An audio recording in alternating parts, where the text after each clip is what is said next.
आज इस नवजात शिशु है, अगर उनको ये रखकर अपना इलाज उचित समय पर किया गया होता तो शायद दुष्परिणाम सामने नहीं आता। लेकिन भिलाई दुर्ग में लापरवाहियां हो रही हैं। हमारे 3-3, 4-4 मंत्री हमारे इसी जिले से हैं। गरीबों को इलाज देना होगा, देना होगा, देना होगा। गरीबों को इलाज देना होगा, देना होगा, देना होगा। आए दिनों गरीबों के साथ एक शोषित व्यवहार हो रहा है। अस्पताल प्रबंधन अपनी लापरवाही को छुपाने का प्रयास कर रहा है। हम न्याय की गुहार को लेकर कलेक्टर महोदय के समक्ष आज उपस्थित हुए हैं। पैसे को बड़ा माना जा रहा है। गरीबों का कोई भगवान नहीं है, गरीबों के लिए कोई डॉक्टर नहीं है। बच्चों की मौत के मामले ने दुर्ग ज़िले में तूल पकड़ लिया है और साफ तौर पर अभी शंकराचार्य जो अस्पताल है वहाँ बच्चे की मौत का मामला है। इस मामले को लेकर भारतीय जनता युवा मोर्चा के लोग आज कलेक्टर साहब से अपील करने आए कि इन विषयों में कार्रवाई हो। क्या लगता है ये जो मामले हो रहे हैं ये किस तरह हो रहे हैं और इसमें दोषी कौन है? क्या लगता है ये जो जाँच प्रक्रिया या चिकित्सा होती है किस तरह की होती है? आए दिन आप देखेंगे कि चाहे शासकीय अस्पताल हो चाहे प्राइवेट, दुर्ग भिलाई में कभी उदाहरण दिया जाता था कि मध्य एशिया का सबसे बड़ा अस्पताल हमारा सेक्टर 9 का जवाहरलाल नेहरू अस्पताल है। लोग दूर दराज से भी इलाज कराने भिलाई आते थे। आज ये 2-3 वर्षों में ऐसा क्या भाव हो गया है कि भिलाई में लोग अब इलाज की विषय बात ना करके आए दिन अगर कोई व्यक्ति इलाज के लिए जाता है तो ज़्यादातर उसे परलोक सिधारना पड़ता है। कहीं ना कहीं आप देखेंगे लापरवाह हो चुके हैं अस्पताल प्रबंधन, लापरवाह हो चुके हैं डॉक्टर। हम लोग ये घोर आरोप लगाते हैं। कोरोना काल के समय डॉक्टरों का जो देवरूप सामने आया था हम सब ने देखा है।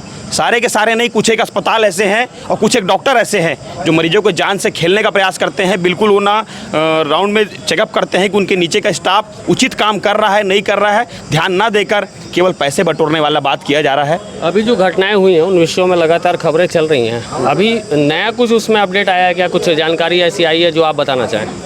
एक नवजात शिशु की मृत्यु हुई है शंकराचार्य अस्पताल में। 2 दिन पूर्व की घटना है, हृदय विदारक घटना है। इलाज के अभाव में एक नवजात शिशु की मृत्यु हो जाती है। वेंटिलेटर और अन्य दवाइयों के उसे पृथक करके छोड़ दिया जाता है और वो नवजात शिशु की मृत्यु हो जाती है। अपने आप में बहुत ही भयावह घटना है। इतना बड़ा अस्पताल अगर उस नवजात शिशु का इलाज नहीं कर पा रहा है तो उस अस्पताल के होने न होने का क्या औचित्य है। दूसरा, उसके बाद एक शासकीय अस्पताल सुपेला लाल बहादुर शासकीय अस्पताल में एक गर्भवती महिला की भी मृत्यु हुई है।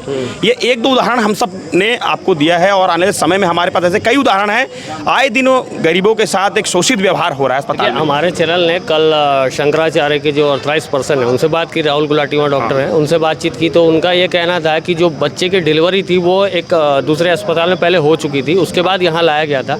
इस तरह से वो सफाई दे रहे हैं। आप लोग के पास जो तथ्य हैं वो क्या है? कुल मिलाकर एक अस्पताल से दूसरे अस्पताल इनको भेजा जा रहा है। आज इस नवजात शिशु है, अगर उनको ये रखकर अपना इलाज उचित समय पर किया गया होता तो शायद दुष्परिणाम सामने नहीं आता। एक अस्पताल से आए दूसरे अस्पताल में रेफ़र किए हैं, ये केवल एक बहाना है अस्पताल का। अपने प्रबंधन को अस्पताल प्रबंधन अपनी लापरवाही को छुपाने का प्रयास कर रहा है। जिस तरह से सरकारी अस्पतालों की स्थिति है आज, जैसे कि करोड़ों रुपए कहते हैं, जो स्वास्थ्य विभाग रहता है, सरकार का स्वास्थ्य मंत्रालय रहता है, वो कहता है कि करोड़ों रुपए का एसेट खर्चा किया जाता है सरकारी अस्पताल में, लेकिन सरकारी अस्पतालों में ये सुविधा बिल्कुल बोलने की बात है कि दिखता कुछ नहीं है। तो इन चीज़ों के लिए क्या कहना चाहते हैं कि सरकार क्या इन विषयों में जैसे सरकारी सुविधाओं को डल करते हुए प्राइवेट ऑर्गेनाइजेशन को फ़ायदा पहुँचाने के लिए इस तरह की बात हो? निश्चित रूप से प्राइवेट ऑर्गेनाइजेशन को फ़ायदा पहुंचाने का प्रयास हो रहा है। पैसे को बड़ा माना जा रहा है। गरीबों का कोई भगवान नहीं है, गरीबों के लिए कोई डॉक्टर नहीं है। दूसरी बात, मुख्यमंत्री का गृह जिला है ये। मुख्यमंत्री जी को इस बारे में संज्ञान लेना चाहिए कि ये छोटी मोटा विषय नहीं है। हाँ, आज रायपुर जैसे शहर में इलाज संभव है, लेकिन भिलाई दुर्ग में लापरवाहियाँ हो रही हैं।